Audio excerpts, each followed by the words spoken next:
welcome to our Wednesday morning board meeting, time being 9 a.m. Sharp. We will call this meeting to order.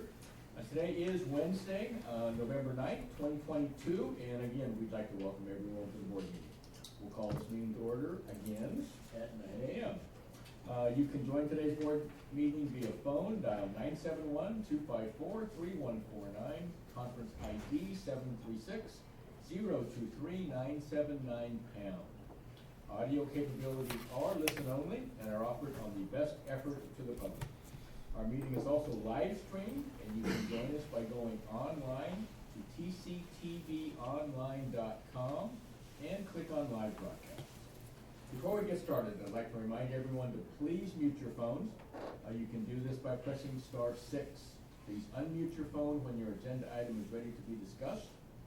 For those joining via computer, please unmute your microphone and turn on your camera when your agenda item is called. All others must remain muted with their cameras turned off. Thank you.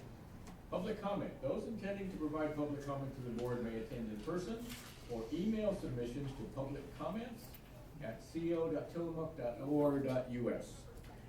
Public comments received by 2 p.m. on Tuesday will be distributed to the board, posted online before the meeting, and become part of the public record. You may also provide public comment virtually by registering ahead of time.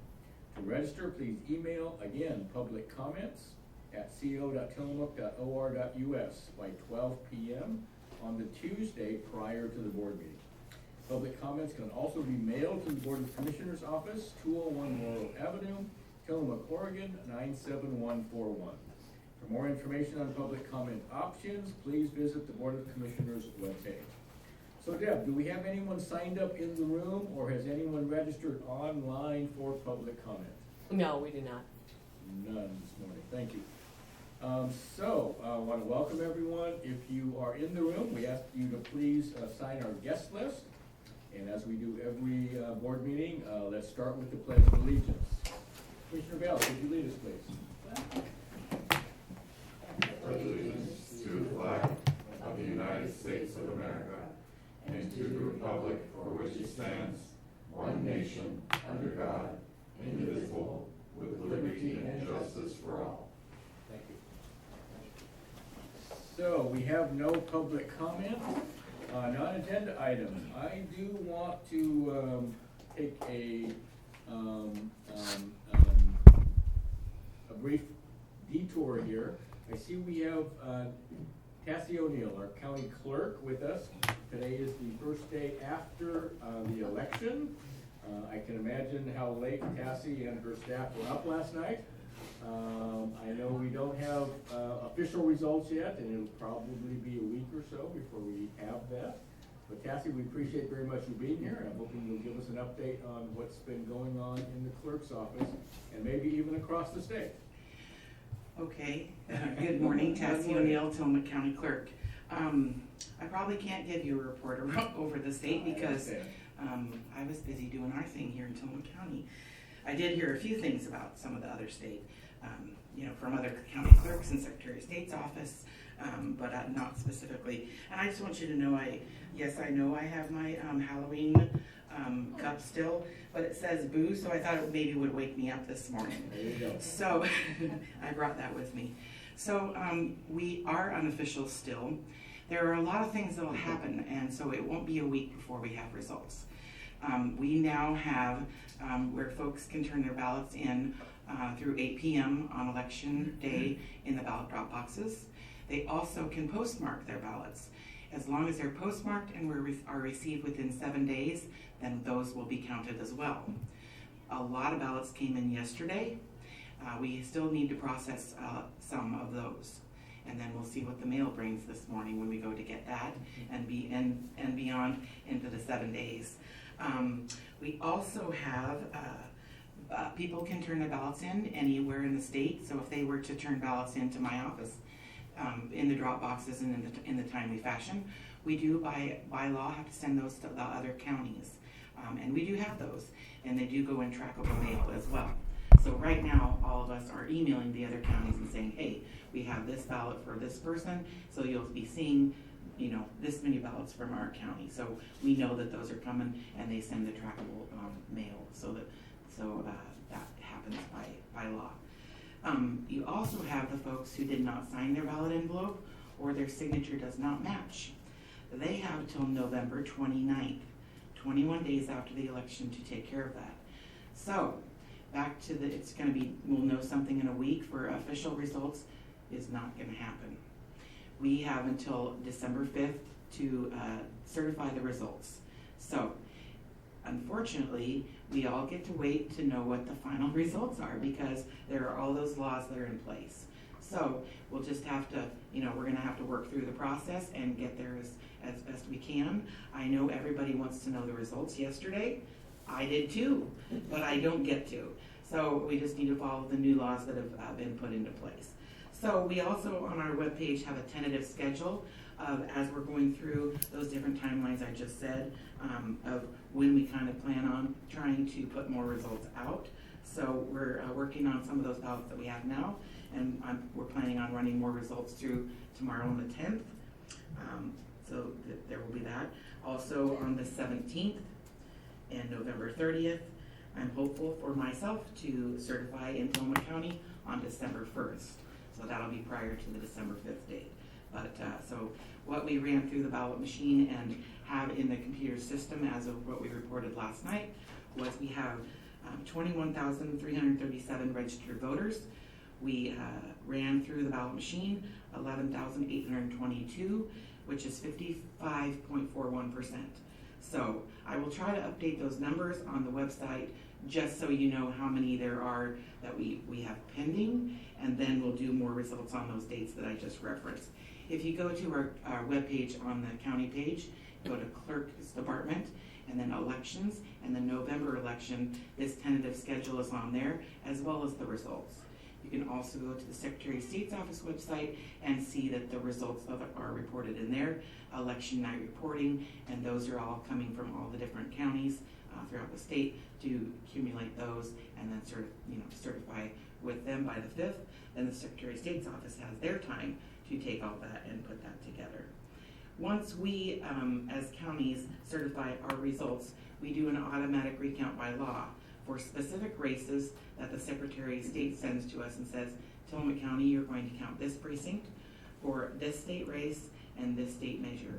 I don't know what it is, it's random that they send to me.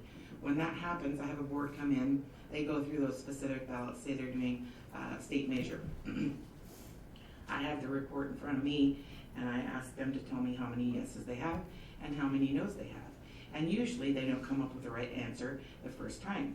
And I say, no. And they go, oh no, this yes was in the wrong pile, it should be over here. And then they give me the new number, and I say, that is correct. And that's why the ballot machines are amazing. Our ballot machine, her name is Zena, and she's fabulous. She's smarter than I am. She usually is always right. And it's been human that count incorrectly. So there's folks out there who say, don't use the machines. We should hand count them by people. Well, Zena's always right. So she's just amazing. It's human error that ends up making that, number be incorrect. Now we do have some very, very close races, not only locally, but statewide. One of the sayings they say is, you don't want to have a close race when you're a county clerk in my position. We have several, and I was getting real nervous last night going, oh, there's another one. Oh, there's another one. So hopefully the ballots that we have that we still need to process will widen the margin. But as the county clerk in Tacoma County, I get real nervous about things that are real close. I do go back and try to double check that to make sure those numbers are correct, and actually go through the ballots and look at them, say, okay, that is what it should be. I've done that for years. I plan on continuing, because that makes me feel good that I know it is correct and certify it correct. Now, if there's 1/5 of 1% difference, we have to recount them by law. If that doesn't happen, if it's close, I do it anyway. And then if folks would like to pay for a recount, they are more than welcome to, and then we can go through that process. So that is most of the update I can think of to tell you right now. There's lots of other things going on. That's all just a simple overview. I mean, we had a lot of observers this election. I made sure to spend some time with them to explain the process, say if they have any questions as we were going through, please ask me. If you have a question I want you to ask, I don't want you to be concerned. If you're concerned, I'm concerned. And you might not like the answer that it is because it's what the law states. So we had quite a few of those, and it went, I think, well. We'll continue, I think, to have some more observers as we finalize things. And I welcome the public to call or email me with questions that they have at any time. It's not just election time, you know that you might want to ask some questions. So I'll take questions now. Cassie, any questions, comments for Cassie? Yes. So, well done, and thank you. You're welcome. Well done, and thank you. Thanks to your crew and to all the volunteers who help. I know it's a huge process, and we couldn't do it without volunteers and certainly your team. And my question for you is, I imagine that there are folks wondering, I'm wondering, what's the difference between, you said we have already counted 55%. So how many approximately came in yesterday or last night? So how many more do we have already in hand to count? So that's a good question, and I kind of tried to. Yeah, it's in trays from like the drop boxes specifically that we do those, and we're trying to start. I was starting to do that before I came here. I'm like, okay, I'll run over here and then I'll go back. And so if I did my best guess, and this is just a guess. We did go ahead and do, I do know that we have, which I had said that we ran through the ballot machine, 11,822. I know there's at least 13,071 that will happen that are in the computer from last night that were not ran through the ballot machine. And then shown as being received by the clerk's office. Yes, those are in the computer in Oregon centralized voter registration system that they voted and their signature matched up. Now, the rest of the ones that I have in those trays that I just talked about, maybe the different drop locations from last night, my best guess is at least 1,500, and I'm sure there's going to be more. I don't have the mail yet. We're going to get the mail at 9 o'clock like we do every day. So at this point, that's my best guess. And I'm being a little conservative maybe, but I hate to tell you like there's this many and then what did I do with them all? You know, I guarantee I want you to be registered to vote. I want to send you the right ballot. I want to count your ballot exactly as you voted it and process them. I also forgot to say, I didn't say. So if you're wondering, and you turned in your ballot yesterday, and it's not in if you go to My Vote right now, it's not on there because we are still processing some of those. So maybe wait a little bit, and that is not like instantaneous. So if I maybe put you in the computer this morning as voted and verified your signature, it might not pop up on My Vote like instant. So give it a little bit of time, and then you're more than welcome to give us a little time to process those. If it's not on there, you can call me and I'll look you up and say, oh, I had someone go, well, I voted and it doesn't say it yet, and I put it in the computer 2 days before that, and it showed in my system, but it wasn't on the My Vote yet. I'm not sure where the lag time is, but I told there was actually several who called, and I said, well, here's the most important thing. I have your ballot, and I'm going to count it. So, go ahead and go back on there and re-look later. It's just not caught up with, My Vote yet.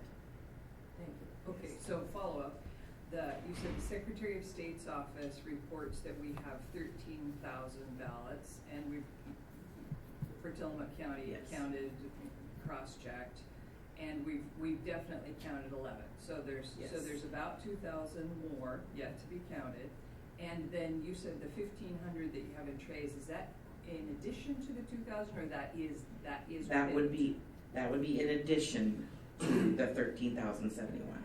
Okay, so we could conceivably have 3,500 ballots that haven't been counted yet. Yes. Okay. Through the ballot machine, correct. Thank you. That's Yes. really good information because for Yes. those races that are very close, they could change. Yes. They could definitely change. Yes. And I want to indicate that's happening all over the state because the law changed to where the county clerks do not have to stay till we count every ballot that's in our hand on election night. We had to do that prior to recent statutes, and I'll tell you, it made me concerned for my board workers when we were working till wee hours in the morning, and then I worried about them making it home safe. So that we're starting to work on those ballots that we had from last night. Today, they're coming back. I'm letting them sleep in a little bit longer, and they're coming back, and we're hitting again and try to get as many of those counted for our tomorrow's pass again. So yes, so that will be happening all over the state. So everybody wants to know what the results are at 8 p.m. on election night, but we have all of this process to do. When people wait to vote on the last day, we can't just wave a wand and poof, it's all done. Yeah, I would like to. Sure. Questions? One question for you, Tessa. What is the traditional voter turnout in our midterms? I know that we tend to go higher in our presidential elections, but I was trying to remember. I know that you have all that historical data on your website. I was just lazy and didn't look. Well, you are correct. It is on our website, so we have historical percentages on there. And I might be so tired right now, I can't even remember. Okay. I know you're right. In midterm, it is less.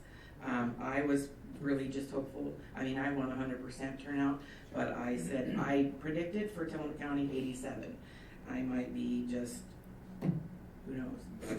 I mean, with what I know from last night that I had, we're at 61.24. But that's not with the ones that we, processed this morning and have more coming. So I probably am maybe just real hopeful that 87 is going to really happen. But, I want to say 75 is probably more in the range of what happens in this timeline. But I would have to look again. Well, every race is different. You never know. There were lots of things on the ballot that may have encouraged more voters than in other elections. So it's, Yes. everyone's unique. Right. Yes, everyone is unique, definitely. Yeah, thank you. So I have one question. So do you have an anticipated time today when you might release your next round of numbers? Well, when I leave here, I'm going to go and be processing those. I have the staff working on them now, and also sending the ballots to the other counties. I also, after this, I have a conference call with Secretary of State's office with some litigation that's happening again. That's a continued thing. I'm not even sure what it was about. I got an email last night. So there's all these things in the background that take a little bit more time. But I would imagine before the end of the day, we will have those numbers again. So depending on how many we get in the mail, but we should be able to hopefully. Let's push for 3 o'clock maybe. Hopefully. That's great. But there will be another update today. Yes, I will put on the webpage that there are this many that we have that won't be going through the machine today. They will go through tomorrow. But it'll give you the, this is what we had at 8 o'clock, and we know we have this many in order to process. Yeah, because that always confuses people because, you have the number from last night at 8 o'clock that's in the results that's down below, and then you have more ballots that are over here that aren't included in that. So I'll try to indicate that on the webpage as clearly as I can. Yes. I want to thank you, the three of you as well, coming to check on my staff and everything yesterday too. Not just yesterday, but other times as well. So I just wanted to say thank you for that. Thank you very much. Any other questions? I have one more. Yes. Sure. When I was with the Headlight Herald, I had the opportunity to go through an election process with you. You let me hang out with you and see what you do. And it really made a big impression on me that you actually physically look at every signature. Yes. That you're actually looking at every single signature and comparing it to the signature on file. So could you just say a little bit about that for the general public, because it is pretty amazing. Sure. So yes, if your signature doesn't match from the ballot that you turn in, we then send you a letter that says, this doesn't match. We need you to update your registration. I had a gentleman come in yesterday, I think it was, and he had gotten a letter. He had registered to vote when he was 18. He goes, I was 18 when I registered. I am now 30. I think my signature probably has changed a little bit. Thank you for sending me that update so that I could get that taken care of. Now, if you've been registered since you're 18, and any time you've updated from that time with a new signature, we have all those on file. So if first, maybe one day you sign, a little bit different than another. So some people go, this is my legal signature and this is my work signature. Shoot, which one did I do? So sometimes we'll have both of those. One will be on one voter registration card, one will be on another. If you signed your work one and it's your legal one, then we're like, that doesn't quite look the same. Then we have to click on your screen and go through and look, and it's like, oh, there it is. Okay, and then we move on. Now, there's only 3 of us in my office, and we are all have been forensically trained to verify the signatures. I don't even know how many trainings I've been to, and it's been different people that I've went to, and Christy as well, my chief deputy, and the other staff member that's in the office. We have a new gentleman in the office. This was his first election. I know he wanted to be more helpful, and was like, is there anything I can do? Is there anything I can do? And it's like, well, no, it's hard to have trained him, with all of the different facets. So that's how the signature verification happens here in Tolman County. Kathy, thank you for being here this morning. Thank you. Fantastic. You and your staff, Good give them work. our greatest thanks. I will pass it on. Thank you so much. Thank you. Okay, great update. So let's move on to our legislative administrative agenda. Item number 5, discussion and consideration of a memorandum of understanding with the City of Tillamook, Tillamook Family Counseling Center, and Tillamook County Child Abuse Multidisciplinary Team regarding the 2021-2023 Children's Advocacy Center Fund, the CAC, State Grant Program. And with us, we have Under Sheriff Matt Kelly. Good morning, Under Sheriff. Good morning, Commissioners. This has been before you before. We've had the DOJ has asked for some corrections on or some modifications, not corrections, but we want things worded different in the MOU and the contract with DFCC. But to go over it again, this is a contract and the MOU is to provide services for child abuse investigations. We have agreements with Tillamook City, TFCC, and MDT that oversees child abuse investigations, so we can do those investigations correctly and legally correct. So the first one, the MOU, is just that. It's just our responsibilities, each agency that we will agree to do. Some of them, like City, is willing to provide a detective that's trained properly to investigate those. TFC will provide the counselors and the interviewers, and Sheriff's Office will also provide counselors or detectives to interview children in the county area. And that's all I have about the MOU. And if you have any questions about that, I can go into more detail about the contract, which is the next item on the agenda. Any questions, comments for Under Sheriff Kelly? I'm curious what the changes were. Was there anything significant, or was it just sort of? It was there because the major change was that it's a 2021-2023 and in the contract and MOUs we put the specific amount, which was significantly higher. But since we're delayed on getting these MOUs and these contracts in, they're going to reduce a little bit of the fund. It's not going to affect the program because because we are less time in that 2-year period. So in these modifications, we took the specific amount out of the MOUs and the contracts to say we will reimburse TFCC for the services they provide and so forth. It's still there. The grant overall is, when we're complete, will be $86,000, and that's to provide. The CAC grant will provide the funds for TFCC to hire a director, and this is really important because it hires a director for the CAMI program that can solely dedicate their duties to do that.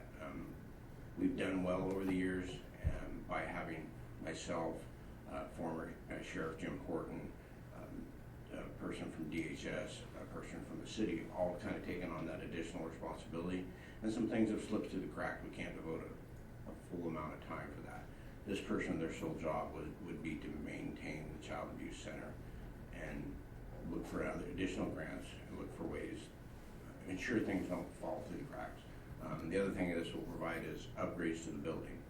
Make sure it's soundproof, make sure we have the proper equipment for the dedicated medical provider, things like that, that we're doing things well, but we can do it better. And that's what the grant will specifically focus on. Thank you, I appreciate that. Any questions? Looking for a motion? Mr. Chair, I move approval of a memorandum of understanding with the City of Tillamook, Tillamook Family Counseling Center, and Tillamook County Child Abuse Multidisciplinary Team regarding the 2021 to 2023 Children's Advocacy Center Fund State Grant Program. I will second. Motion and a second. Any further discussion? And then I'll call for the vote. All those in favor signify by saying aye. Aye. Aye, motion passes. Thank you, Matt. And you've also got item number 6, discussion and consideration of a child abuse investigation agreement with Tillamook Family Counseling Center for fulfillment of the Oregon Department of Justice agreement for the provision of child abuse forensic interviews in Tillamook County. Again, under Sheriff Matt Kelly. And this is, I covered a little bit on earlier, this is the contract between Tillamook Family Counseling and the county that says we'll reimburse for that director position and we'll reimburse or take care of the contracts for the upgrades to the building. The TFCC has their main building across the street. They have a satellite office that we have 3 rooms in there that we want to do some upgrades, create a wall, create some soundproofing, get some equipment for the dedicated medical providers so that they can do those exams right there in the building and lessen the impact on the child when they're doing these investigations. So that's about it for the contract. Comments, questions? I just want to say how grateful I am that you do this work and do it so professionally and well. I have my brother-in-law's in law enforcement. He retired from Yamhill County with 33 years at the Sheriff's Office, and 12 of those he specialized as the detective in child abuse cases. So I know the impact that it has on the people who are doing the work. And of course, our primary concern is the victims. But it also has a tremendous impact on the people who are doing the work. It's I know because it's in my family that it takes a toll. You know, it's really very difficult for people to have to be immersed in that kind of crime and investigation. And so I just want you to know, for you and your team, that I'm really grateful. Thank you. I appreciate you know that it is, the Sheriff's Office applies for several grants throughout. If we see a grant, we have an opportunity to make the Sheriff's Office better, we go for it as we can. These are one of the most important because of that. There's a lot of work that's involved. There's a lot of work that there's not a lot of reward because of different dynamics in the investigations that just doesn't work out. But there is significant trauma that goes on just for the investigators and the doctors and the counselors that they're dealing with this every day. And it is hard on them, but they understand the value of it and they're willing to take that damage to keep pushing through. And like we always say, they're our most innocent victims that we try and investigate these crimes for. Thank you. Thank you, and I would just echo Commissioner Bell's comments. Thank you very much. It's difficult to understand that even in Tillamook County, we have things like child abuse going on. It's very difficult, and my first thought goes to the children involved in these things, but Commissioner Bell's absolutely right. I mean, it's you and the doctors and all the people that are dealing with things that have happened to these children. Very difficult, it is. So again, I also appreciate what you do very much to help protect our kids. Okay, so with that, I think we're looking for a motion. Mr. Chair, I move approval of a child abuse investigation agreement with Tillamook Family Counseling Center for fulfillment of the Oregon Department of Justice agreement for the provision of child abuse forensic interviews in Tillamook County. And I would second. We have a motion and a second. Any further discussion? And then I'll call for the vote. All those in favor signify by saying aye. Aye. Aye, motion passes. Thank you, Commissioners. Thank you, Rachel. Thank you, Matt. Appreciate it very much. Moving on to item number 8, discussion and consideration of the Oregon Department of Emergency Management Homeland Security Grant Program State Homeland Security Program CFDA number 97.067, grant number 22-243. And with us this morning, we've got Randy Thorpe, Director of Emergency Management. Good morning, Randy. Good morning. If I may, yes. just a moment. We skipped 7, so I think first we're gonna do grant number 22-230, and then we're gonna do 22-240. Sorry, I had my first one on the other page, and so I crossed off number 7, but the 7th. So let me do this again. I apologize for that. So this is item number 7, discussion and consideration of the Oregon Department of Emergency Management Homeland Security Grant Program, State Homeland Security Program CFDA number 97.067, grant number 22.230. Randy. Yes, what this is, it's an agreement between the county and the state concerning a grant that was approved a few months ago with the Homeland Security Grant, which I was here, like I say, many, many months ago with our application. They did grant us the money that I asked for on that, and so this first one is to do with our ID credentialing, control, and asset management program that I am going to be purchasing to bring into the county for us to be able to put into it county assets, that especially the ones that go through grants that we have to track so heavily. It's a great program for that. Also, the credentialing part of it is so we can start identifying all the volunteers and other groups that we have and get them properly credentialed and put them into a database that I have to utilize with this. And the credential will actually print out ID badges. And with that, if we have sensitive areas like our EOCs, things like that we are going into, they'll have the right credentials and a badge that we know that they are allowed and been trained into those areas. Also, the biggest thing with it is a FEMA requirement that we have a credentialing program if we want to get anything else in the world. So again, it's something that we needed to have to help us and also to meet those goals. The highlights of these is we have 2 years to spend the money. It will take me probably 30 seconds. It is a full reimbursement, so as soon as we spend the money, then I can take those receipts and we can submit on the request for reimbursement with the state. And hopefully they've got staffing now to make that a quick turnaround. So that's on this one here. The other thing we do is that I need to track quarterly progress on how we're doing, because part of the grant was just not only getting the software and the hardware, but also the training of people on how to use the software and how to make entries into it. I'm starting off with just one user. We can put in more users as we see fit, other people that can enter and utilize the system. Again, those are all just additional costs that we'll have each year, but I wanted to make sure that I get trained on it so then we can start letting other individuals start utilizing the program. It includes camera, printer, software, hardware, carrying case so I can go out to the different areas and actually do the credentialing and asset management and not have to do it from an office. And that's, any questions on this one? And what it is, it's just a signed agreement that we'll take the money and we'll spend it correctly, and then I'll make sure we track it from here on out. It's a fairly long agreement, but I just kind of went over the highlights with you. Is there any questions? Comments, questions?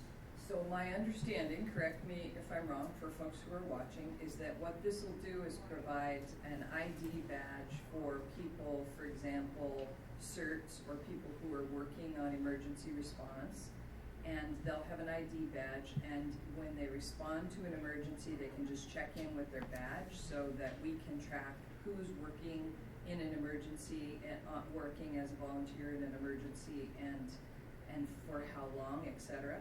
That's what we're talking about. That's the beauty of it, is that we can check them in, and that way we can track it, because if we go for any type of FEMA reimbursement, the volunteers, we can track their time, and so that's another excellent, I'm glad you brought that up, that's another excellent use of this program. is that we can start tracking people's time instead of just saying, hey, Commissioner, how long did you spend on this? And then just start doing hand, we can actually track them through this program on their time that they spend, because part of it is a disaster management component. It's a pretty strong software, so it'll be very interesting to get it up and running. Well, it makes sense to me, because in a real disaster, it's gonna be hard to have somebody tracking all that stuff with pen and paper, to keep track of who's checking in and who's checking out, who's working and when, so I think this is smart. Right. And also the asset management part is, if we start getting more and more of the assets that we utilize in the county in emergency management, that will also be able to track those too, whether it be county, state, private equipment. We can also start tracking that in order to make sure we get proper reimbursements, and also know what equipment is out there and where they're at on the disaster. No, it sounds great, and it sounds like, as you said, it will be very helpful for us, and FEMA is moving forward with this as a requirement in order for us to get additional reimbursements and other items. So, it's a little bit of an arm twist from FEMA, but at least they're paying for it, so. Yes, that's the beauty of it. Right, yeah, that's the beauty of it. And I assume you have worked with IT to make sure that if there was any integrations Yes. with our systems, that was all gonna be okay. Right.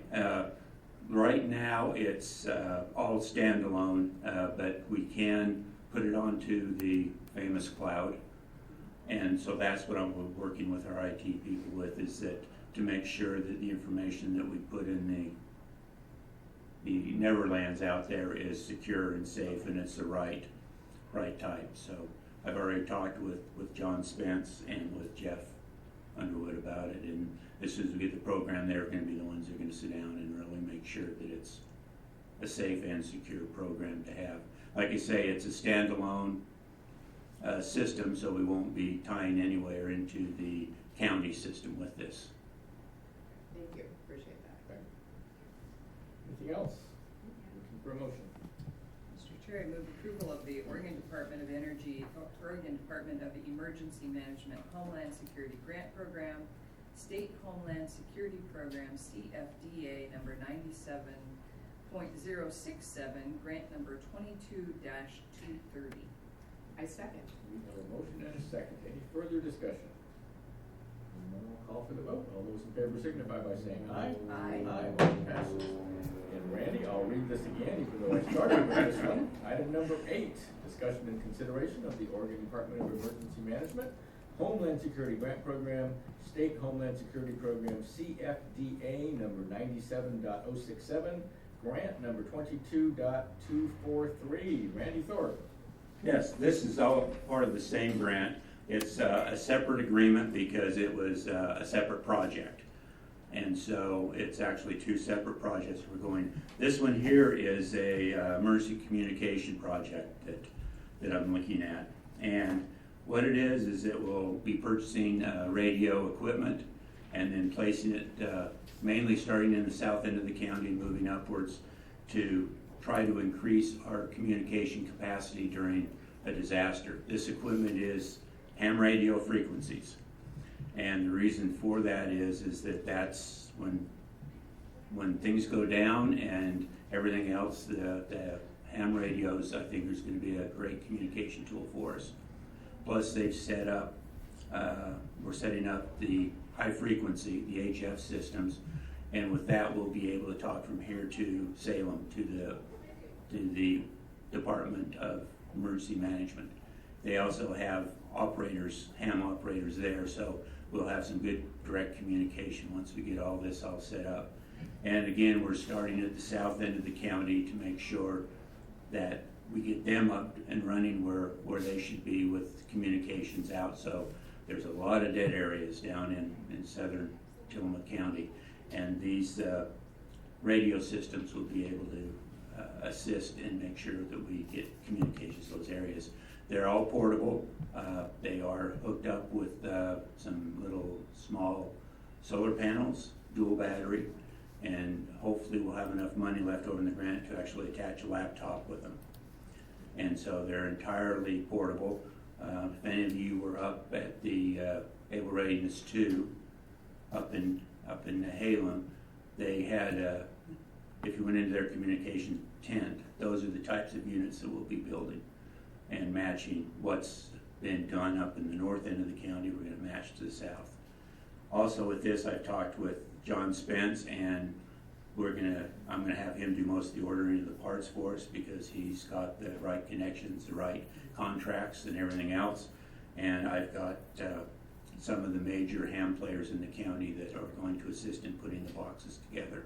Since I know nothing, I'm gonna be relying on our experts that we have in our county to get everything set up, and then hopefully this will really help out with our communications throughout the county. And again, it's the same thing. I got 2 years to spend it on reimbursement and again, tracking. And this is where that other program's really gonna come in handy because I've got to track a lot of the parts that we're putting together and not just a radio box. I've got to track the different radios and the modems and everything else all separate. So it's really nice to have the other program to be able to start tracking the equipment here. So like I say, we're starting in the south end, and we'll just start to try to link the whole county together. So we're prepared. Questions, comments? I did attend the Able Readiness 2 exercise in North County, and it was very impressive. It was wonderful, and I'm pleased to know that we're getting that kind of system for South County. It's been a goal of mine because North County has the jump in emergency preparedness. North County has a jump on the rest of the county, and for folks who are watching, if you don't know about that, it was after the 2007 storm, when North County was totally isolated, that they looked at each other and said, hey, we're unprepared for this. We need to do something to prepare. So they organized, and so they've been doing this work for some time now very successfully, and they're recognized all over the state as leaders in community preparedness. So it's been my goal for the systems and opportunities that North County has for preparedness to be able to move that down the coast to all of our coastal communities in Tillamook County. So it's very heartening to me that you're starting with this comm system so that South County will have the same opportunities to communicate as North County does. And we have a long way to go, but this is great news to me. Good work, thank you. Right, we have some very good people down there in the communication department that will be involved in this too, and so we're kind of really excited to start spending some money. Yes, thank you, Randy, for doing that. I think that one of the pieces that at the county that we definitely see as a role and a responsibility of ours is in support of the emergency preparedness across the county, and your work is extremely important, so thank you for that. It's amazing how much we rely on ham radio operators. They do this on their own. They are paid by the county, but it seems like every time we have a major storm or landslide or flooding, oftentimes we do rely on our ham radio operators to keep in communication with each other. I know you realize that we are currently working on an update to a new communication system. Rachel Haggerty's been working diligently on that. And hopefully once that gets into place, that's going to help. But involving our ham radio operators, it's imperative that we do that. We've relied on them for decades, and we need to continue to rely on them. So. And it's a great group in this county. They are so excited to really get this up and running, and they threatened me that if I didn't get my license, they were going to ship me back to Utah. So I did get my license, and so now I am a certified hamster, so I can stay with my job here for another few years. Perfect. Okay, with that, I think we're looking for a motion. Mr. Chair, I move approval of the Oregon Department of Emergency Management Homeland Security Grant Program, State Homeland Security Program, CFDA number 97.067, grant number 22-243. I second. We have a motion and a second. Any further discussion? And then I'll call for the vote. All those in favor signify by saying aye. Aye. Aye, motion passes. Thank you, Randy. Well, thank you. And we'll get you all involved when we start getting those little boxes put together, and we'll get everybody licensed. There you go. Thank you. Thank you. Item number 9, discussion and consideration of a 10th amendment to the Oregon Health Authority 2021-2023 intergovernmental agreement on number 169528 for the financing of public health services. And with us this morning, we've got Marlene Putman, Administrator, Health and Human Services. And Marlene, I see we're up to the 10th amendment now. Yes, we are. I know we keep an eye on those to see how high we're going to get with amendments each year. And there are quite a few just because of all the changes relating to COVID and some of the financing, which this amendment, the 10th amendment to our intergovernmental agreement with Oregon Health Authority pertains to. So there's 2 areas in this modification. One is in Exhibit C from our 2022 agreement that has been replaced by what they're calling our Attachment A, and the same for 2023. So when you look at the Attachment A and Attachment B, Attachment A takes money out, and Attachment B puts it back in. So they're taking it out from 2022 that wasn't allocated yet, and putting it into Attachment B. Specifically, those amounts include $78,798.84 from the ELC contact tracing for communicable disease related to COVID response. And then also under our CARES Act funding, there's $198,811.68. So that one's been taken out from 22 and put into 23. And also on the second page at the bottom, you'll see the ARPA funding, which is $57,994. So the amendments relate to that, and then also some changes on our data reporting under an Exhibit J, which is now included in Attachment C. So I know that's a lot of detail. That's what's happening with these 2 amendments, in essence, is updating them for the current year and making sure those funds are still retained. So looking for your review, consideration, and approval of this amendment. Thank you, Marlene. Comments, questions? No, just, I appreciate you tracking all of the work that happens in contracting with OHA and the state. It's a lot. And this is one of those things that seems kind of silly just to move the money forward that it requires. Because I looked at it first too and I was like, why are they taking money away? And I realized, no, they're just changing in years. Yeah, just moving it. So, you know, I thank you for keeping your finger on the pulse of all of those numbers. Bill, I know that county council has looked at this and we're good with it. Yeah, I did, David, and you know, if you'd asked me what to say about it, I'd just sit here and move some money around. Exactly It's that. all paperwork. Yeah. That's more than usual, Thank you. Thank you for that. Okay, with that, I think we're looking for a motion. Mr. Chair, I move approval of a 10th amendment to the Oregon Health Authority 2021 to 2023 intergovernmental agreement number 169528 for the financing of public health services. A second.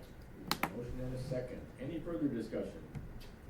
And then I'll call for the vote. All those in favor signify by saying aye. Aye. Aye, motion passes. Marlene, you've got item number 10 also, discussion and consideration to authorize Marlene Putman, Tillamook County Health and Human Services Administrator, to sign a Health Resources and Services Administration HRSA-23-030 grant application for the Rural Health Network Development Program. Marlene.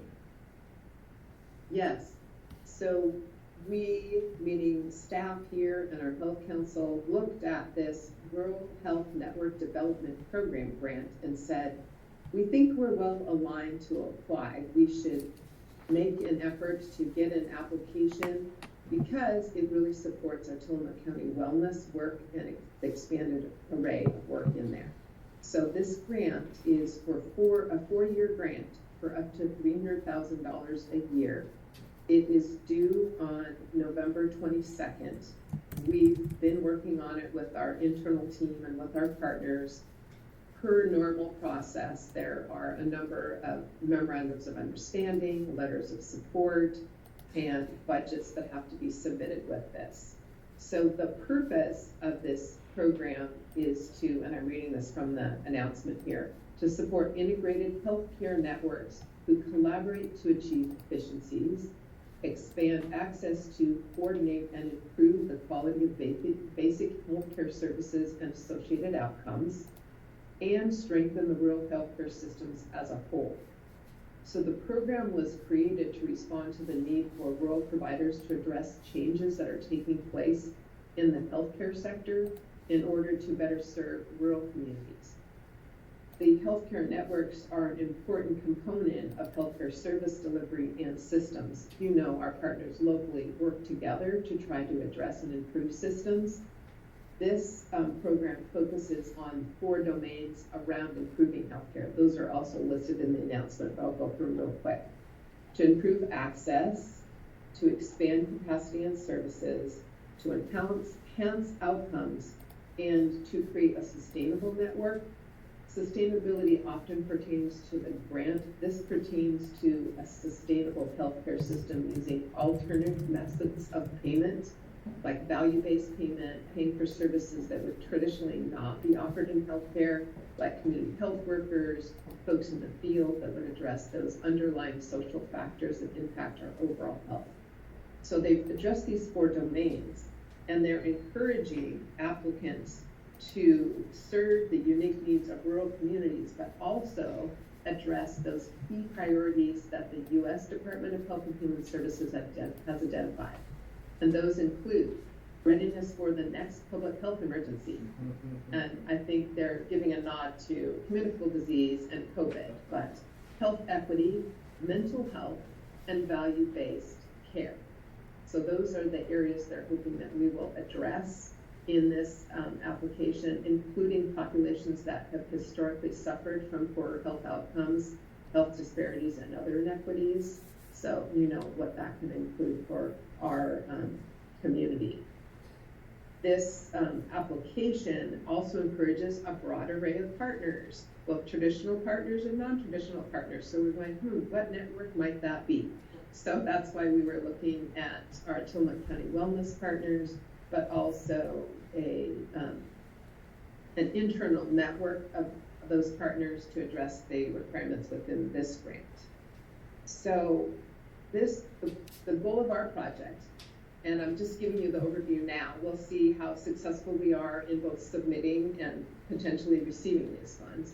But at this point, our goal is to engage the community in the enhancement and creation of a more accessible, comprehensive array of health resources by strengthening like the cohesiveness and partners and the impact of our network right now through Tillamook County Wellness.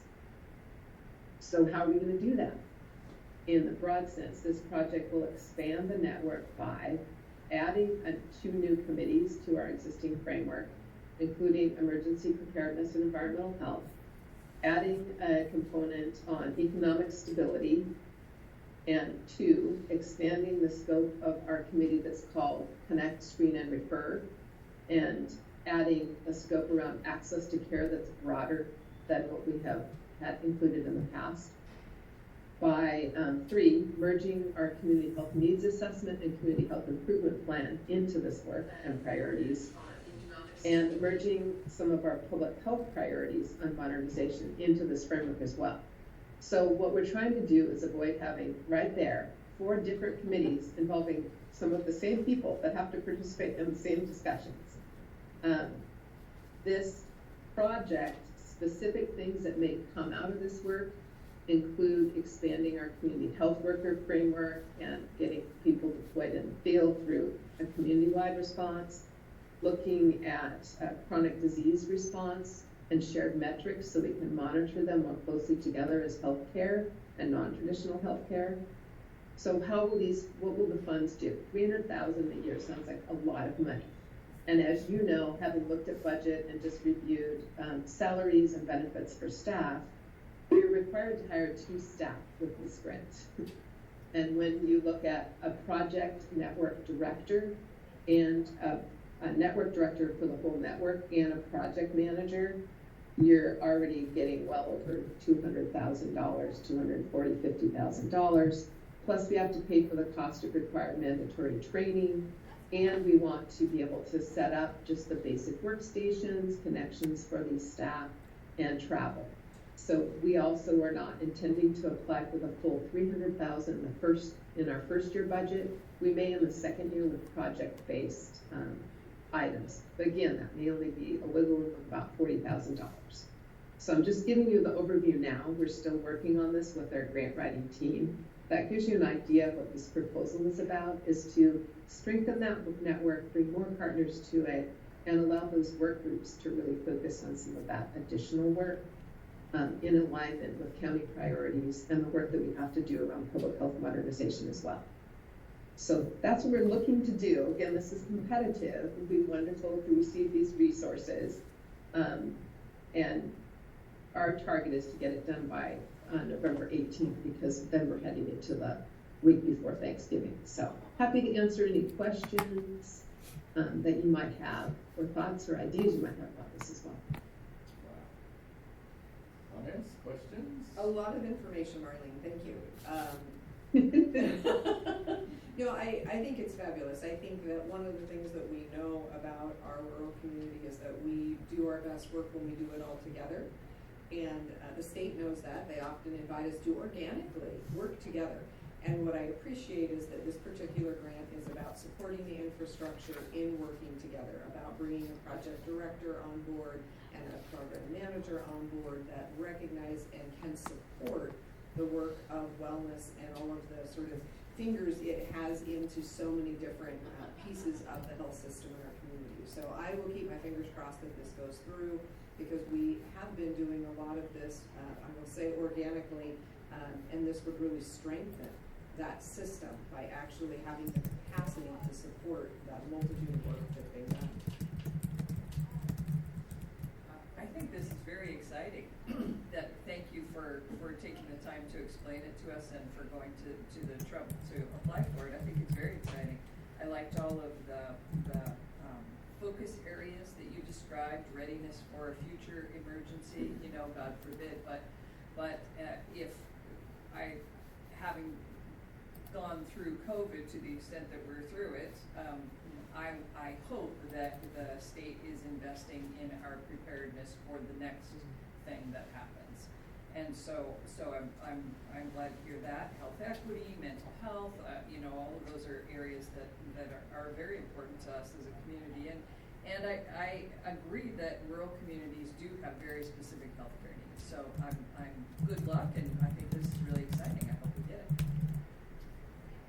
I concur with both commissioners. It's interesting. We're finally getting some real attention to rural health policy, which is really important. I mean, in the past, maybe I think we have been left out with federal government paying much more attention to the urban areas. Now I think that they are realizing that the rural health concerns are of major importance. Also, a couple things that I picked out, a couple items I picked out of what this program is going to cover. Emergency preparedness, I think, is terrific, as well as economic stability in rural economies. That's really important. $1.2 million over 4 years. That's a nice chunk of change. I think we can make some real progress in a place like Tillamook County, especially utilizing the 2 employees that are really going to concentrate on what you do so well for Tillamook County. And, this wouldn't be happening without you, Marlene. A lot of people don't realize that, but you have done such a terrific job at our public health department. We can't thank you enough for what you do. So we wish you the best of luck on this. We do. Any other comments, questions? Looking for a motion. Mr. Chair, I move approval to authorize Marlene Putman, Tillamook County Health and Human Services Administrator, to sign a Health Resources and Services Administration HRSA-23-030 grant application for the Rural Health Network Development Program. A second? We have a motion and a second. Any further discussion? Hearing none, I'll call for the vote. All those in favor signify by saying aye. Aye. Aye, motion passes. Thank you, Marlene. Go forth and prosper. Thank Thank you. Have a good day. Thank you. Bye-bye. Item number 11, discussion and consideration of State of Oregon Department of State Lands easement number 63873-EA, S&S Bridge for property located at Township 1 North, Range 10 West, Section 23 in Tillamook County, Oregon. With us, we've got Chris Lady, Director of Public Works. Well, that's a new background, Chris. Good morning, Commissioners. Good morning. I just wanted to give an update a little bit on what happened last Friday, Saturday with our little brief rain event. A quick cautionary tale: if you're driving down, especially a little motorcycle, you're driving down one side of a mountain road where there's a mountain on one side and nothing on the other side except for just a cliff in the air, driving a motorcycle in the rain. Be careful that sometimes you get, here we go. The Foss Road is what you see in front of us. So Foss Road had closed down to one lane. I want to thank Mower Sand and Gravel for initial response they spent a couple hours working on trying to open this road. Foss Road, what you're seeing is lane from the yellow line out to the fog line is about 10 feet. So the material on either side of the road is about 10 to 15 feet tall, just to give kind of a sense of perspective. That distance where this had come down, a lot of material came down, it's about 3/4 of a football field long. So that amount of material is going to, there's one house that lives beyond that. That's going to take approximately 2 months to clean up. Most of it has to deal with staffing in order to move this material. Sat through the Citizens Roadway Advisory Committee on Monday, and one of the questions that was raised was we seem to be having more and more newer vehicles. And the statement to that is yes, we are. So normal vehicles or dump trucks carry 12 cubic yards or older ones, and a cubic yard is about the size of a washing machine. So our older dump trucks would carry 12 yards, or new dump trucks carry 16 yards. So it's about 16 washing machines. In our fleet, we operate approximately 100 pieces of different types of equipment. And every year we're trying to purchase 1 or 2 new vehicles. Currently in our fleet, we have dump trucks. We have 2 of them date back to 1989. 1 dates back to 1994. We don't always buy new. We recently purchased a truck from the Oregon Corrections. In the back of that truck is where the inmates reside as they go from one place to another. The body of that's in good shape, the motor of that's in good shape. We purchased it for $12,000. We're going to take the cabin, or the box on the back where the inmates go. We'll take that out and put a tank on that, which will serve as our tack truck. That tack truck will, that's basically the oil that gets sprayed on the ground before we pave it. So it's basically the glue that holds new asphalt to old asphalt. Also in this event, Anderson Road, so there's an unnamed trib under Anderson Road that is 4 houses that reside on the backside. That road is currently at 1 lane. We'll have that road up to 2 lanes this afternoon. We've been talking with ODFW as far as short, intermediate, and long-term range for that. That creek serves, it is a primary drinking water supply for 4 people. So anything we do, it directly impacts drinking water. So that's a quick update from that storm event. So moving to the subject matter of the agenda item. One thing to also note is that Commissioner Yamamoto is going to be discussing, I think, in possibly Director Absher, to talk about the NOAA NIMS in the buyout. They'll get into a little bit more on what all those acronyms stand for. That directly impacts some of the work that we would do directly associated with potentially Anderson Creek. So this is not just, it's a much larger conversation that the buyout that Commissioner Yamamoto will bring forth.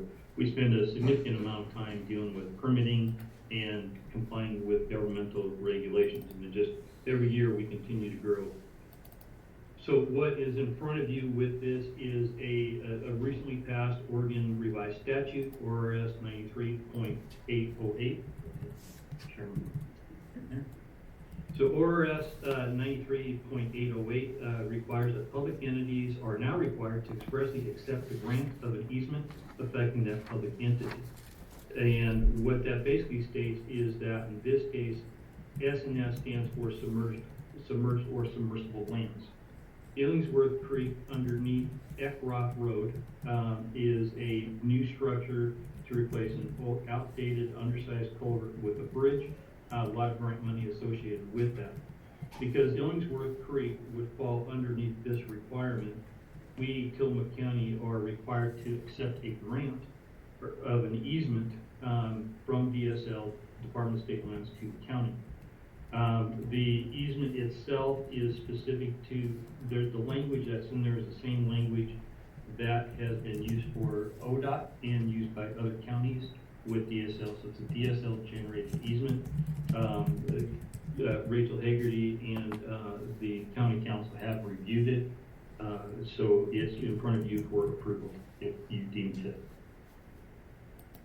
Thank you, Chris. Comments, questions for Chris? So Chris, I appreciate very much. You talked about that little event that we had this last weekend. It's the start of this winter season, and we just don't know where it's going to go. But yes, it is. I appreciate your out-of-the-box thinking, repurposing equipment, a transport vehicle that was used to transport inmates and things, work crews, buying it at a great price, it's still in good shape, removing the box and repurposing it for asphalt dumping, things of that nature. It's terrific. We appreciate that very much. We really do. Tillamook County's got a lot of miles of roadway, a lot of floodplains, a lot of slide areas that you deal with every winter. We appreciate what you do very much. So getting down to this easement is something that we appreciate you taking care of. So I am in full support here. With that, I think we're looking for a motion. Mr. Chair, I move approval of the State of Oregon Department of State Lands easement number 63873-EA S&S Bridge for property located at Township 1 North, Range 10 West, Section 23 in Tillamook County, Oregon. A second. We have a motion and a second. Any further discussion? Hearing none, I'll call for the vote. All those in favor signify by saying aye. Aye. Aye, motion passes. Thank you, Chris. Item number 12, discussion and consideration of a resolution in the matter of proclaiming November as Swiss Cultural Heritage Month in Tillamook County, Oregon. And with us this morning, we've got Nan Devlin, Executive Director, Tillamook Coast Visitors Association. Yes. Good morning, Nan. Good morning. Thank you for being with us. I'm here on a very fun thing. On Saturday, November 5th, that was the celebration of the 100th anniversary of the Tillamook Swiss Society, and we had a blowout party in its honor. We had about 1,200 people come all around the state, Washington, California, Idaho, Belgium, who came here to be with their relatives and come to the party. We had guests from the UK, and it was quite an event, and we thought it would be a one-time thing. It is not. It's going to be an annual event. So we did decide that what we'd like to do is have November as a Swiss Cultural Heritage Month. And when we talked with other people and the families that we worked with and all of our community partners, they want the same thing. And so does the West Coast Swiss Association, which will help us put it on next year. And also in the proclamation, we had listed that we were expecting a letter from the Switzerland Consul General in San Francisco, and we did receive that.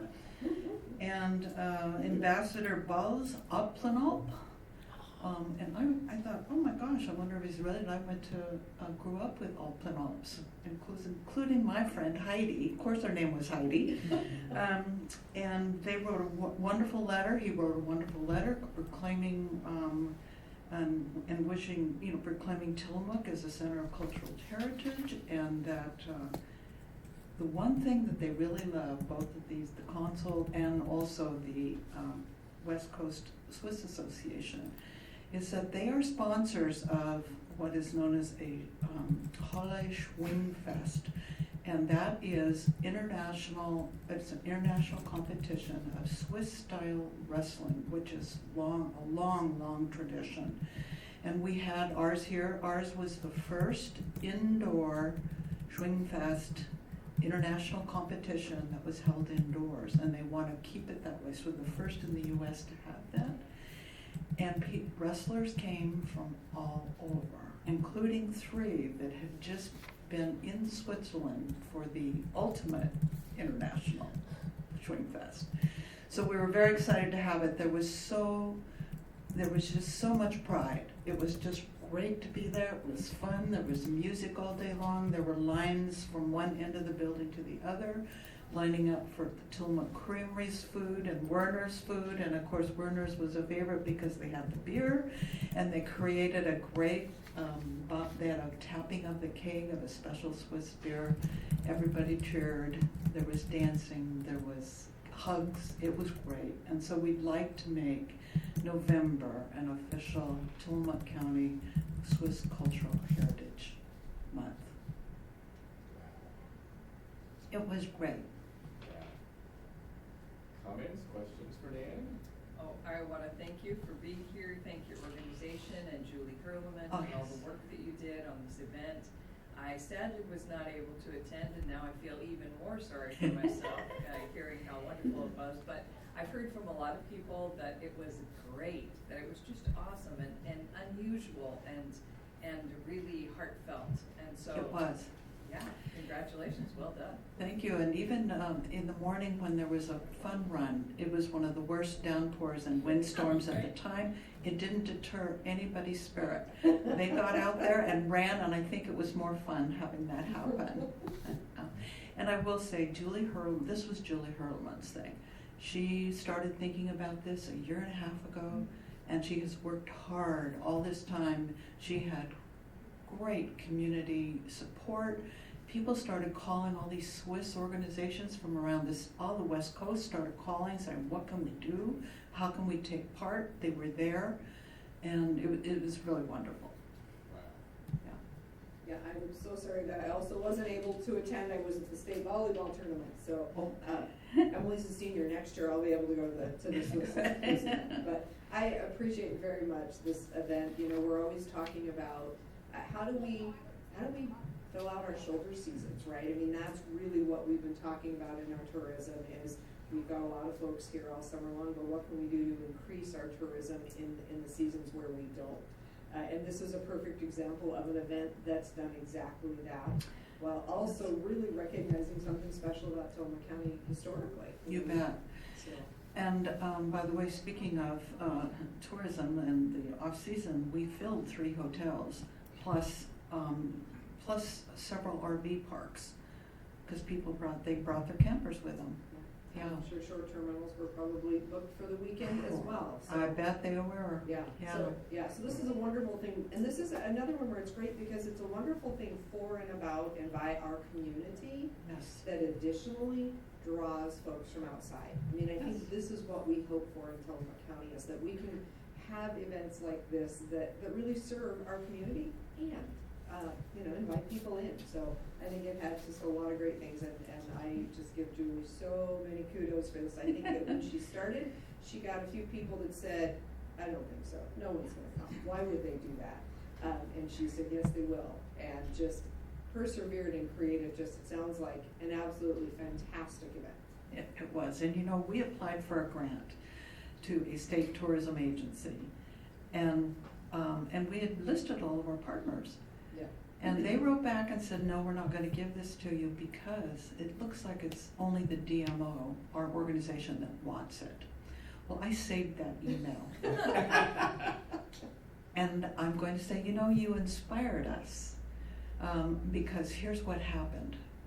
And I heard someone say that they thought that this has so much potential. It could be something truly unique to Tillamook County, like the Pig and Forks. Yes. Like something that this is really about our community, and will have a broader appeal to people outside.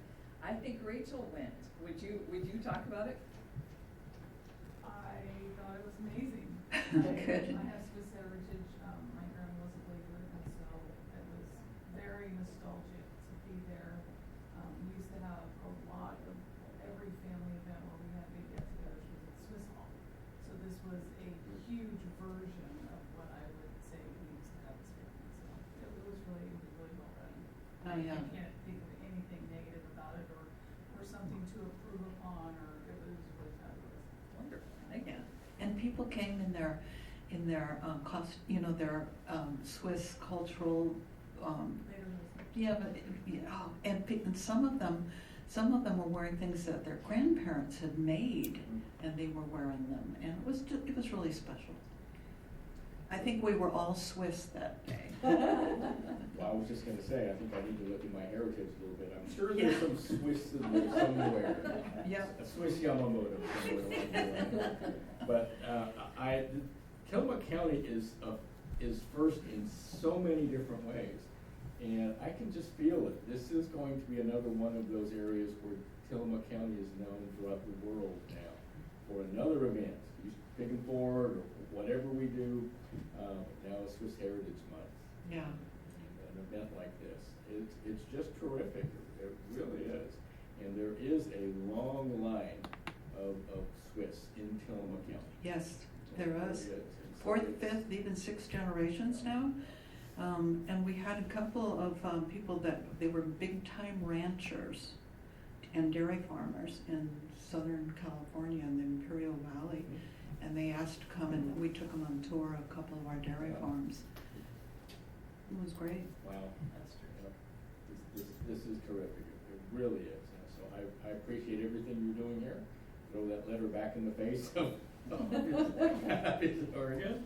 And I think that I just know this is going to turn into an event that's going to be really large and really great for Tillamook County and for the state of Oregon. Yeah. The state of Oregon is going to really benefit from this. Yeah, and the other Swiss groups who put on events said, maybe we'll just partner with you and we'll do this one here. Welcome, please. Oh, it sounds fabulous. Yeah. It does. It does. Okay, so should we read this proclamation? Sure. I'll read it right in front of me. So, in the matter of proclaiming November as Swiss Cultural Heritage Month in Tillamook County, Oregon, this matter came before the Tillamook County Board of Commissioners on November 9, 2022, at the request of Nan Devlin, Executive Director, Tillamook Coast Visitors Association. This board, being fully appraised of the representation of the above-named person, finds as follows. 1.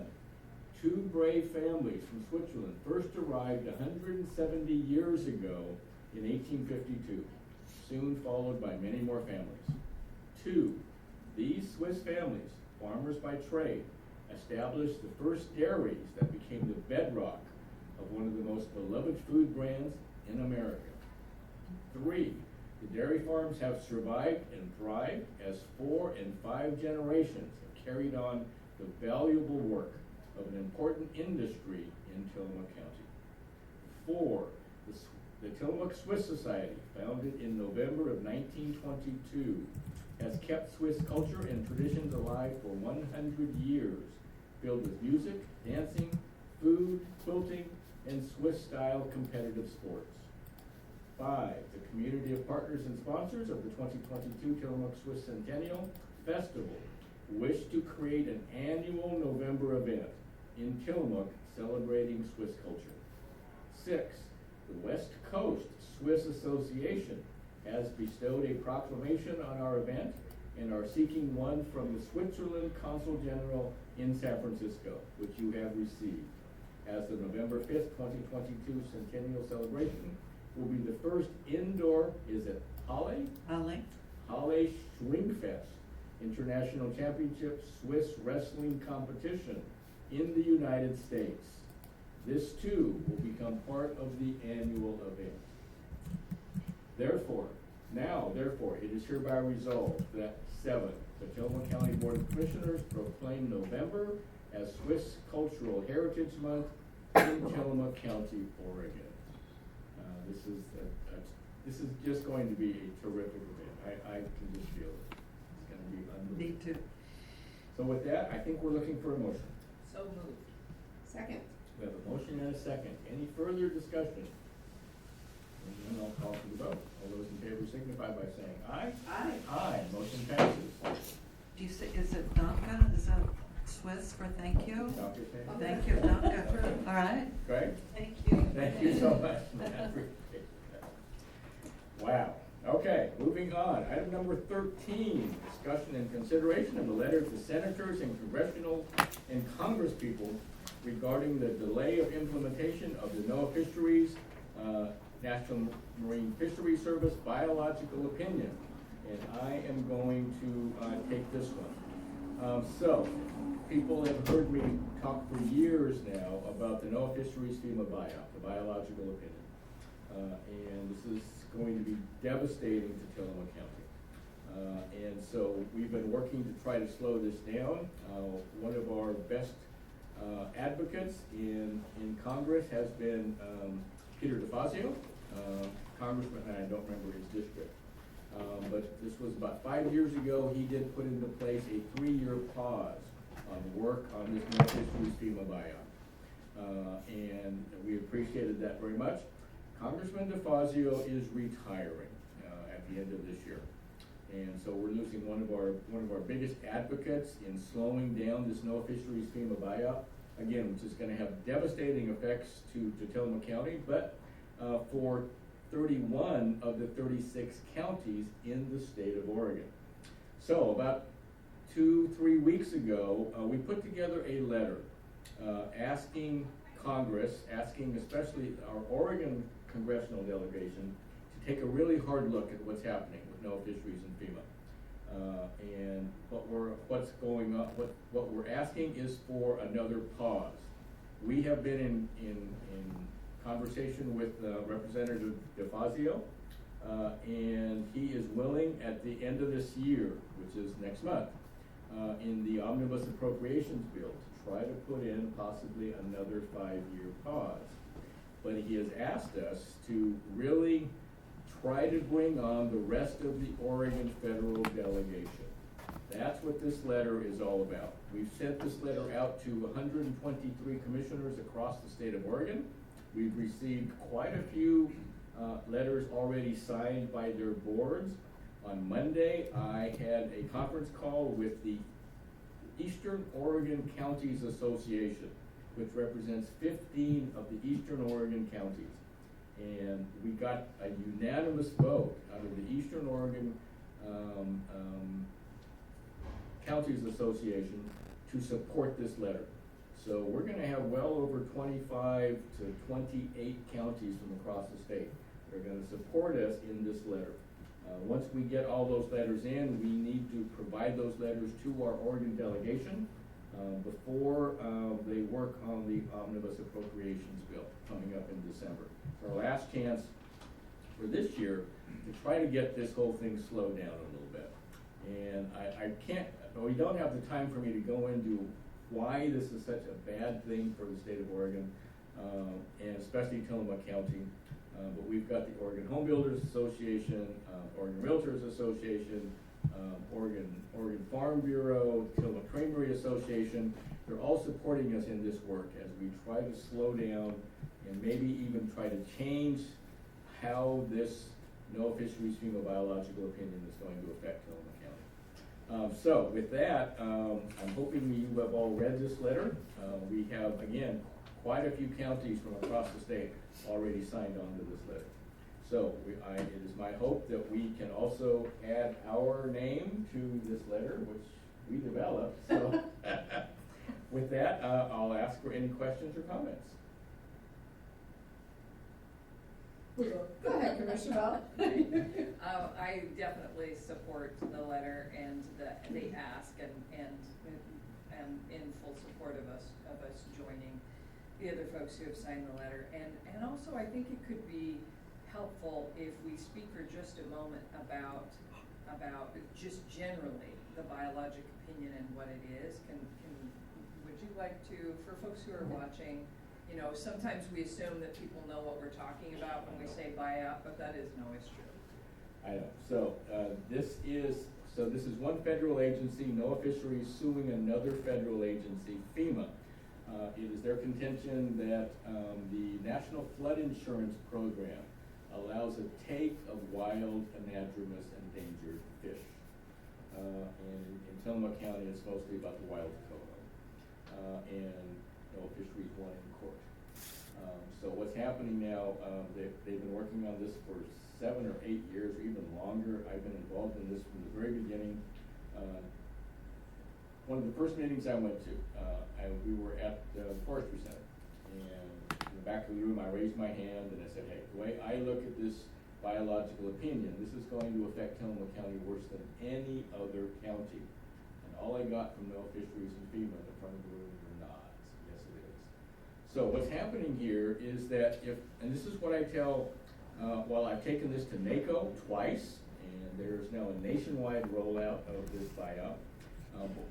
What I tell especially Oregon counties is that if your county has floodplains and endangered species, and if any of your residents or businesses purchase national flood insurance policies, you are going to be affected by this NOAA Fisheries FEMA buyout. So one of the things that's happening, this is what I tell people, if you own a piece of property in a floodplain, and you have not built on it yet, build on it now. Because once this NOAA Fisheries FEMA buyout goes into effect, you're not going to be able to build on that piece of property. Even if you have a structure, a home, a business on a piece of property in a floodplain, and you purchase national flood insurance policies, if you want to expand your building, or if a fire should occur and you need to rebuild, guess what? You're not going to be able to rebuild that piece of property. And the hammer that FEMA has never been a regulatory agency. What this buyout does, it makes FEMA a regulatory agency. And the hammer that they have, they're weaponizing the National Flood Insurance Program. So if a county or the state of Oregon decides not to abide, once this goes into effect, if the state or county does not abide by the buyout, then residents of that county would no longer be eligible to purchase national flood insurance policies, and counties would no longer be eligible for disaster relief funding from FEMA. It's a huge hammer that they're going to have. And this has been flying under the radar for so many years. And I've been beating the bushes, trying to make people understand. As a matter of fact, one of the reasons I wasn't able to be at the Swiss Society event was that on Saturday, the Pacific City Woods Citizens Advisory Committee invited me and Sarah Atcher to attend their meeting, and one of the major topics that we discussed was this NOAA Fisheries FEMA buyout. And it's a huge document, and there's so many ins and outs. That's just a very high-level overview of what this NOAA Fisheries FEMA buyout means to the state of Oregon, and now to states nationwide, because they are rolling this out now nationwide. And that's the purpose of this letter. If you read the last couple of paragraphs in this letter, it'll tell you that we're looking for a pause. And that pause is to allow further work to be done at the national level for the national rollout of this. And maybe we can get rolled into that, and maybe the consequences for Tillamook County and the state of Oregon won't be quite so bad. We don't know, but we're doing everything we can to try to make FEMA understand and federal government understand this is not a good idea the way it's currently been. It needs a lot of work. It needs a lot of input from local government. So one of the biggest issues here is that there are going to be takings. They're going to require the counties and the states to not allow building on properties and floodplains. And that's going to be called a taking. So we've asked FEMA and NOAA Fisheries, are you going to help the counties or the state defend itself against these takings, or are you going to help us pay for taking property rights away from people. And no fisheries and FEMA say, no, that's not our responsibility. That's going to be on local government. So there's just so much involved here. I can talk about this for hours, and I won't. But I would appreciate very much if we can add our voice to these many letters that we're receiving from counties throughout the state of Oregon. And hopefully, fingers crossed, maybe we can get another cause in place before the end of this year. Do we have additional, you said DeFazio is retiring, do we have additional allies who will help us with this work? Kurt Schrader was one of those. He is no longer also going to be in office. We've talked to both of our senators. They're rather lukewarm on this, unbelievably. So we need allies. That's what we're hoping this letter will do. So it's addressed to all of our federal delegation in the hopes they will support Congressman DeFazio in his try to put something in the last appropriations bill. Let's try to get another cause. Our allies are few, unfortunately. And I think that's part of that hope. If we can pause until it goes nationwide, then there are so many more voices at the table who also see the dangers of what's happening here. So I think that's the challenge right now with this being limited to Oregon. I understand correctly, it's just that there are so few voices at the table because we are the hardest hit community, and we're small. We don't have a lot of ability to kick and scream and be heard, and we need to have everybody kicking and screaming along with us. So. True, and it isn't everybody else's problem yet. Yes. People, Yeah. People tend to not take on problems that aren't their own, but it will be everybody's problem eventually. Everyone has floodplain. Yes. Okay, so I'm sorry to be so long, but with that, I think we're looking for a motion. Mr. Chair, I move approval of a letter to senators and congresspeople regarding the delay of implementation of the NOAA NMFS biological opinion. I second. We have a motion and a second. Any further discussion? Hearing none, I'll call for the vote. All those in favor signify by saying aye. Aye. Aye, motion passes. Thank you for that very much. One more, item number, actually there's a couple more. Item number 14, discussion and consideration of a letter of support to Oregon State Parks and Recreation Department for the Sand Lake Recreation Area 2023-2025 ATV grant project proposal. And I also will carry this one. So we have been asked by Oregon Parks and Rec, no,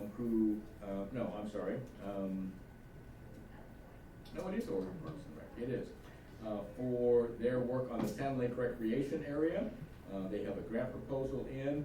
There's a lot of maintenance and work that needs to be done on this ATV area, which is very popular in Tillamook County. And they're looking for Tillamook County support in their grant application. And it makes absolute sense to me, even though this is in the Siuslaw National Forest, the Eagle Ranger District. They are looking for, apparently the federal government has these grant funds available, and OPRD is doing a grant application to help fund restoration and work in the area. So with that, I'm hoping we can support this letter. If we do support this, I've had a conversation with our staff. The deadline is tomorrow on this. So if we get this signed, we'll scan it and send it off to OPRD. Comments, questions? I'm in support of this. As am I. Okay. With that, we're looking for a motion. Mr. Chair, I move approval of a letter of support to Oregon State Parks and Recreation Department for the Sand Lake Recreation Area 2023 to 2025 ATV grant project proposal. I'll second. We have a motion and a second. Any further discussion? And then I'll call for the vote. All those in favor signify by saying aye. Aye. Aye, motion passes. Thank you. One more item, item number 15, discussion and consideration of an order in the matter of the appointment of a member to the Cloverdale Sanitary District Board. And discussing this with us this morning, Bill Sargent, County Council. There are, as you three know, I'm sure hundreds of special districts within Tillamook County, water districts, fire districts, sanitary districts. This is one of them, Cloverdale Sanitary District. It has a 5-member board, volunteers, well, not volunteers, but volunteer to be elected. Anyway, through a series of unfortunate events, deaths, one of whom incidentally was an old friend of mine, named Danny Bengali. They only have 2 members. So in that situation, the statute, the Oregon revised statutes require the board to fill vacancies. And Mr. Bengali's wife is willing to serve. Wow. And by way of this board order, if we decide to do it, we'll at least get 1 member, so we'll have a quorum, and they can begin to transact business. So it's a requirement that's put on you by statute, and we found somebody who was willing to serve this. Now they have a very fine secretary who did a lot of the work to get this all taken care of. Another, she may be paid a small amount, I don't know about it. We're taking on this responsibility, filling this one spot and Cloverdale Cemetery. They're gonna need a couple more too, right? Yeah, Eventually, we're working on but that too. this will allow them to conduct business. Yep. Perfect. Okay. So, comments, questions? I didn't know you were friends with Danny Pengelly. I am friends with them also. Good. And I also didn't know Candy volunteered to fill Danny's place, so bless her heart. I think that's wonderful. Yeah, Danny was not really a good pal of mine, but we went to school together, and so, we were in the same class. Nice. Yep. Small county. For sure. No, I think this is great to get them back on track, and I think this is one of the challenges we have with many small districts, and particularly as, folks who have lived there long-term and are super committed to these sorts of things begin to age out. It's, I think, gonna be harder and harder for our many small districts to get the participation they need. So I'm pleased that we have someone stepping forward and they can keep going. Okay, with that, I think we're looking for a motion. Mr. Chair, I move approval of an order in the matter of the appointment of Candy Pengelly to the Cloverdale Sanitary District Board. A second. A motion and a second. Any further discussion? Hearing none, I'll call for the vote. All those in favor signify by saying aye. Aye. Aye, motion passes. Thank you. So, we are going into executive session. Bill, you have those numbers for us? Yes, in fact, I'm throwing an extra one in there, a short one under, first we're doing them under 192-660-2E, and, I'm sorry, A, to consider the appointment of an agent. Also, under 2D, to discuss real property acquisitions with the person that we designated to do so, that being Ms. Haverty. And finally, under 192-660-2H, to consult with counsel about litigations that are likely to be filed. And Sarah will join us, and that'll take us about 2 minutes. I'd like to do that one first. So Okay. that's what we're on. And so I'm not sure that any of those statutes preclude the press from staying. They know, as long as he doesn't, report on anything, Okay. yeah, you can sit in and listen in. Perfect. Okay, so before we do that, before we adjourn into executive session, I'll go through the board announcements. But first of all, do we have any board concerns on agenda items? Let me read the board announcements before we break into executive session. So, there are a few. So, the Commissioners will hold a board briefing on Wednesday, November 9, 2022 at 2 p.m. to discuss weekly Commissioner updates. This meeting will be held in the Board of Commissioners Conference Room 106 in the Tillamook County Courthouse, which is this room, 201 Laurel Avenue, Tillamook, Oregon. Teleconference number is 971-254-3149, conference ID 736-023-979#. Veterans Day is an observed holiday for the county and the Oregon State Circuit Court.